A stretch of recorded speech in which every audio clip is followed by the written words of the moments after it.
Olá, gente, tudo bem? Então, vou apresentar para vocês o lançamento horizontal. O lançamento horizontal, ele é um tipo de lançamento que ele tem um nome bem autoexplicativo. Ele é um lançamento que ocorre de forma horizontal. Ele é visto no estudo do movimento, sem se preocupar com as causas, que é a cinemática, e ele é bem interessante porque, pelo fato de ele ocorrer em mais de um eixo coordenado, ele ocorrer tanto em x quanto em y, dá ele a característica de ele ter a presença tanto de movimento retilíneo uniforme quanto movimento retilíneo uniformemente variado, certo? Bom, aqui é um sistema de referências no qual a gente adota a origem dele onde a gente quiser. Por uma questão de facilitação de contas, a gente adota ele geralmente no ponto que a partícula foi lançada, mas nada impede da gente adotar em outro ponto qualquer. Mas para facilitar as contas, a gente adota por aqui mesmo. Vamos lá. A gente vai primeiro, antes tentar deduzir quais são as equações presentes nesse tipo de lançamento, baseadas nas equações que a gente já tem. Essas aqui são as equações gerais. Função horária da posição para o MRUV, função horária da velocidade para o MRUV, aliás, para o MRU. E aqui a gente tem as para o MRUV, certo? Então, vamos lá. A gente tem algumas características. A gente, com base nessas equações aqui, a gente vai deduzir as para este caso. Bom, a gente sabe que em x não existe a presença de aceleração. Logo, deduz-se que em x vai ser um movimento retilíneo uniforme. E por consequência, a velocidade em x ela vai ser constante. Essa velocidade é constante, ou seja, tanto no instante inicial quanto em qualquer outro instante, a velocidade em x ela é constante. Perfeito? Tudo isso é deduzido baseado nas equações de MRUV. Passando para o MRU. Passando para o MRUV, a gente vai ver essas equações aqui, certo? Então vamos lá.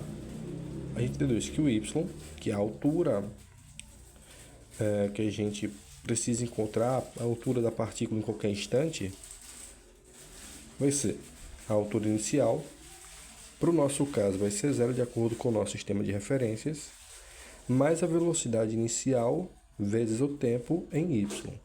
Bom, a velocidade inicial vezes o tempo, a velocidade inicial em y, ela não tem projeção, ela vai ser nula, certo? E a velocidade em y só começa a aparecer conforme o movimento vai acontecendo, mas no instante inicial, a componente dela em y é nula. Perfeito? A gente tem esse um meio que a gente repete, esse A, que a gente sabe que ele vai ter o valor da aceleração da gravidade, que é menos g, que é aproximadamente 9,8 metros por segundo ao quadrado, mas que para fins didáticos a gente vai adotar um 10, produto pelo tempo. A gente tem a função horária da velocidade para o MRU, que a gente deduz isso daqui também, usando o mesmo fato de que em y a velocidade inicial ela é nula e que a aceleração vai ser constante, diferente de zero, e é igual à aceleração gravitacional. A gente conseguiu aqui. E por fim, a equação de Torricelli, que é uma equação que é muito útil quando a gente desconhece o tempo presente no movimento, que a partícula dura para chegar a um dado ponto. No caso, a gente pode ver aqui que não vai ter problema com o sinal aqui, pelo simples fato de que desse daqui dá um resultado negativo. Entende? Quando a gente faz posição final menos posição inicial, a gente obtém um valor negativo. Aí negativo com negativo fica positivo e a gente resolve esse problema. No caso, não teria problema nenhum com esse quadrado aqui. Perfeito? Trouxe uma aplicação prática. Bom, se a gente tiver um determinado número de grandezas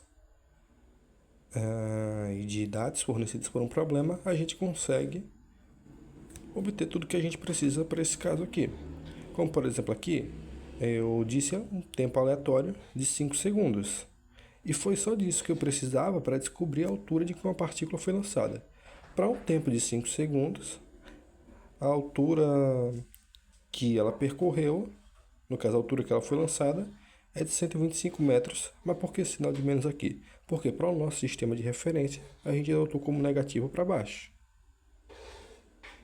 No caso daqui para cá, ela teria percorrido 125 metros. A gente conclui que essa altura aqui em módulo equivale a 125 metros. Perfeito? Certo. Outro ponto que vale a pena ressaltar é o fato desse movimento aqui ele está ocorrendo em uma situação ideal. No caso, a gente está desconsiderando a resistência do ar, as dimensões do objeto, que leva em consideração também, e a gente diz que ele está próximo ao nível do mar. Com essas características, a gente consegue deduzir as demais coisas que a gente precisa. Outro ponto válido a ressaltar é que esse movimento ele permite que a gente brinque com referenciais, que a gente isole equações, e a gente veja que algumas equações elas são mais simples do que parece. A gente vê essas equações aqui que são um pouco maiores, mas que, baseado na particularidade do caso, ela vai ser uma equação mais reduzida, vai ser uma equação mais branda, por assim dizer. Entendeu? Vejam o tamanho dessas equações aqui, como que elas são comparado a essas. Isso é uma consequência de como os movimentos, de acordo com a forma que eles ocorrem, eles podem modificar o formato, colocar como genérico das equações, porque todos eles vão atender a casos específicos em determinadas necessidades. Bom, esse movimento ele também é interessante pelo fato de ele ter poucas grandezas relacionadas. E que por causa disso, a gente com poucas grandezas, a gente consegue descobrir os demais dados. Entende? A gente já teve a sorte de ter a quebra, por exemplo, de a gente ter a componente da velocidade como sendo nula. Isso aqui facilitou muito as contas. Muito mesmo. Naturalmente aqui, ó, se torna bem evidente que para muitas situações a gente precisa do tempo ou às vezes nem disso. A gente tendo o deslocamento, a gente conseguiria, por exemplo, encontrar a velocidade.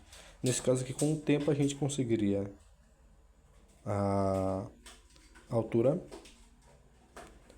e a velocidade nessa altura. Aliás, a velocidade em um dado ponto. Certo? Bom, esse aqui foi o vídeo. Seguem os futuros para mais explicações. Mas em breve resumo, essa aqui é uma exposição geral do lançamento horizontal.